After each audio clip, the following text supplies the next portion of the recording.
economic policy has to be consistent. And I think there is a realization that we need to reform ourselves. And that is why we've been having, over the past couple of years, a lot of focus on structural adjustments. With the interest rates going up, and the current account deficit being brought into control, those are representative of, those are in certain cases measures that we take to bring the economy back towards stability. Even now, if you can look at it as an indicator, interest rates or the discount rates, and even the market itself seems to be focusing right now on or indicating a declining interest rate trend. Even the yield curve being downward sloping. Those are all indicators of a positive outlook for the economy from the banking sector as a whole. However, there are a few uncontrollable elements, which are the international markets, right? International oil prices, international commodity prices.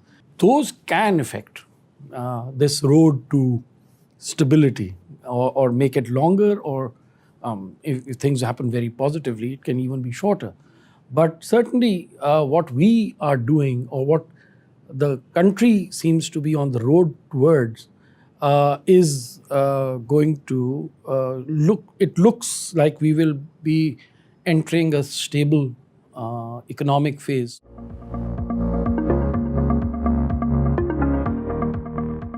Increasing exports is really about what the structure of our industrial base or our agricultural base is about. However, there's a lot of investment in a lot of sectors which could produce exportable items that is required, which in itself will require import of plant machinery. So I'm at this stage, perhaps that comes at stage 2, where our balance of payments is such that we can import machinery, etc., to set up the production capacity. So really, we in the current stage of structural reform, perhaps the quicker or a quicker solution to the problem is to look at what we can produce without requiring a lot of investment to reduce the import bill. But somehow over the past many years, we may have lost focus on food security and what we need to produce domestically to remain food secure. I do sense that the current, the past 6-8 months, we see again a focus coming back towards exactly these items. And I think if we continue with that policy, then food security being a center point for agriculture policy, you can come towards a reduction of the import bill.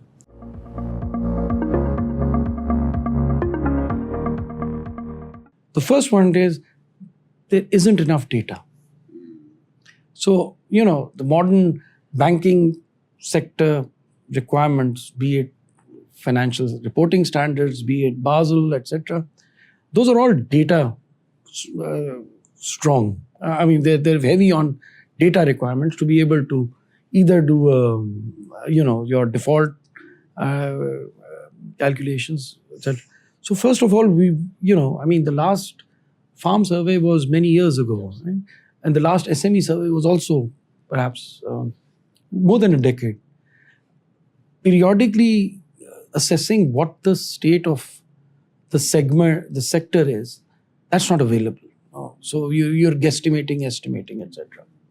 Then we come to the second level of data, which is obviously documentation.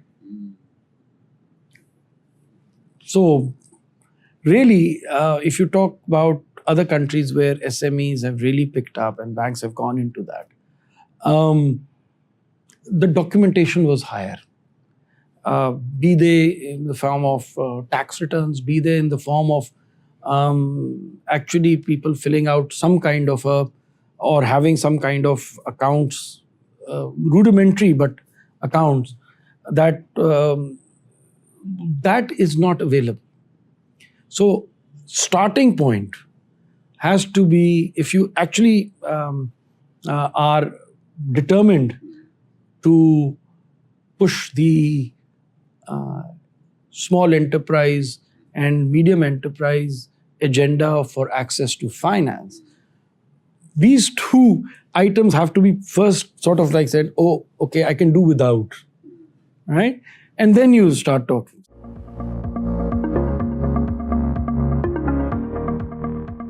We're all working as the banking sector.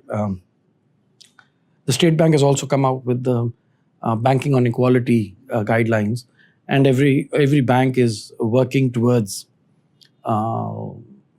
increasing female participation in the workforce, as well as number of bank accounts, as well as increasing the availability of financing, access to finance. The three real key components on this. And those are all very important areas to focus on.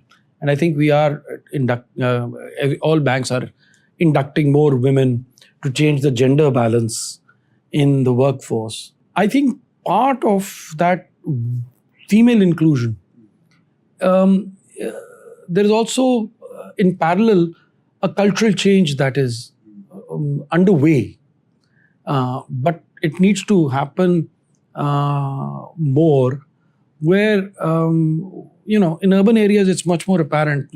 Women participation in the workforce is higher. I wouldn't say rural areas women are not participating, but it's not formal employment. So working on their own farms, etc., they're never counted. However, I think as this progresses, as the process progresses, that evolution in that thought and in the way households behave will change.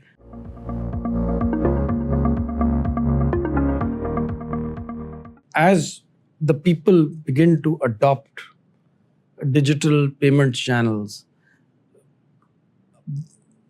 naturally the currency in circulation should come down, right?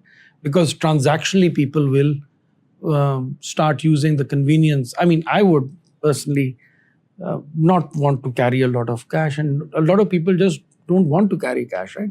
They want to have a card, they would like to use a digital app, and the conveniences are so high that you can't ignore it.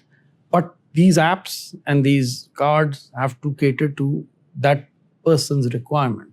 As they begin to do so, the currency in circulation part will go down. I think the real continual effort at policy level will be to evaluate and continually incentivize digital payments versus cash payments as cash receipts. If we can somehow incentivize both the receiver and the payer to use digital channel or a card as opposed to paying cash, you will automatically see a preference for that.